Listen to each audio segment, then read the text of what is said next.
ప్రజలకు ఇచ్చిన వాగ్దానాన్ని ఆ సూపర్ 6 ని డెవలప్ దాన్ని ఇంప్లిమెంట్ చేయ మహానుభావం అంటే దాన్ని వదిలేసినారు. పోలీసు వ్యవస్థను చేతిలో పెట్టుకున్నారు. మనకి పోలీసు వాళ్ళ వల్ల మనకు న్యాయం జరుగుతున్నది మాత్రం కల్లా మనకు మనమే మన కాళ్ళ మీద నిలబడాల.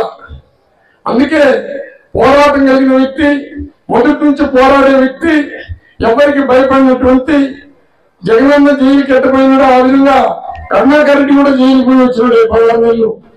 కాబట్టి అటువంటి వ్యక్తిని ఈ రోజు జిల్లా అధ్యక్షుడు చేస్తున్నారు. కాబట్టి మనందరం కూడా ధైర్యంగా నిలబడాలా.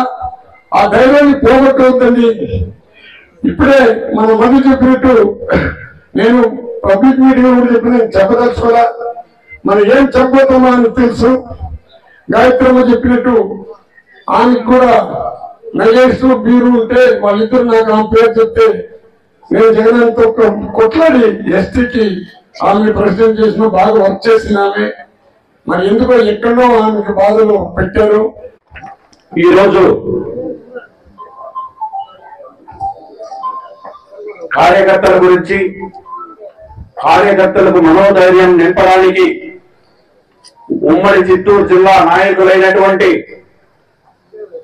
గురువు సమానులైనటువంటి మన అధ్యక్షుల వారు గౌరవనీయులు భూమన కరుణాకర్ రెడ్డి అన్న గారికి, అదేవిధంగా నన్ను అన్ని విధాలుగా రాజకీయంగా ముందుకు తీసుకొస్తూ కొడుకు సమానంగా చూసుకుంటూ ఆవేశంలో ముందుండే వ్యక్తిగా, అవినీతిలో దూరంగా ఉండే వ్యక్తిగా, మా కుటుంబం మనిషి మాజీ ఉప ముఖ్యమంత్రి వర్యులు నారాయణ స్వామి అన్న గారికి, మాజీ చుడాచైర్మన్ పురుషోత్తమ అన్న గారికి, డిప్యూటీ మేయర్ గారు ఫ్యామిలీస్ ఉంటారు కాబట్టి చుట్టుపక్కల నియోజకవర్గాల్లో వాళ్ళందరికీ కూడా బంధువర్గం ఉంటుంది. ప్రతి నియోజకవర్గంలో మీ బంధువులు కానీ అందరికీ కానీ వైఎస్ఆర్ కాంగ్రెస్ పార్టీ గెలుపుకు మనం అందరం కృషి చేయాలని ఒక సందేశాన్ని వాళ్ళందరికీ పంపించి వాళ్ళను కూడా స్ఫూర్తి నింపి మన నాయకుల యొక్క ఆదేశాలు ఏదైతే ఉందో సూచా తప్పకుండా ఈ రోజు నుంచి మనమందరం ఒకరికి కష్టం వస్తే వారి బాధలు పడతారు మనకు ఎందుకు అనే ఉద్దేశంతో కాకుండా అందరం కలిసి కట్టుగా ఏ కష్టానికైనా, ఏ కార్యకర్త కష్టం వచ్చినా అందరూ ఎదురండి పోరాడాలని కూడా ఈ సభాముఖంగా నేను తెలియజేసుకుంటున్నా. ఎప్పుడు కూడా ఐకమత్యంగానే ఉంటే పోరాడేదానికి ఈజీగా ఉంటుంది. అట్ట కాకపోతే నాకు ఎందుకులే వాళ్ళకి జరిగింది వాళ్ళు చూసుకుంటారు, మనకు అవసరం లేదు అనుకుంటే రేపు నీకు జరిగే రోజు ఎవరు రారు. కాబట్టి ఏ చిన్న కార్యకర్తకు కష్టం వచ్చినా మనం అందరం ఒక్కసారిగా దాని మీద స్పందిద్దాం. ఇప్పుడు కొంచెం ఆలస్యం అవుతా ఉంది కాబట్టి మన నాయకులు వారు, డిప్యూటీ సీఎం గారు మాట్లాడాలి. వైఎస్ఆర్ కాంగ్రెస్ పార్టీ కార్యకర్తల సమావేశము, ముఖ్య నాయకుల సమావేశము ఈ నియోజకవర్గ ఇన్ఛార్జ్ విజయానంద రెడ్డి గారి ఆధ్వర్యంలో చాలా గొప్పగా జరిగింది.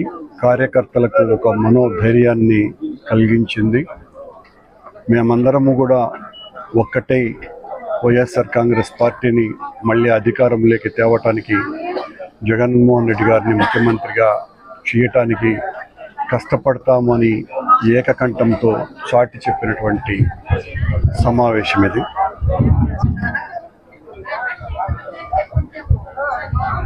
చంద్రబాబు గారి ప్రభుత్వం ప్రజా వ్యతిరేక పరిపాలన చేస్తూ మోసపూరిత వాగ్దానాలతో అధికారంలోకి వచ్చి ఏ ఒక్క హామీని పరిపూర్ణంగా నెరవేర్చకుండా కాలయాపన చేస్తూ ప్రతి నెల ఏదో ఒక డైవర్షన్ రాజకీయాలు చేస్తూ ప్రజలకు తాము ఇచ్చినటువంటి వాగ్దానాలను నెరవేర్చడానికి మనసు ఒప్పక ఈ డైవర్షన్ పాలిటిక్స్ ద్వారా ప్రతి నెల ఒక నెల ఓటు రాజకీయము, ఒక నెల జగన్మోహన్ రెడ్డి గారి వ్యక్తిత్వాన్ని హననం చేయటము, మరొక నెల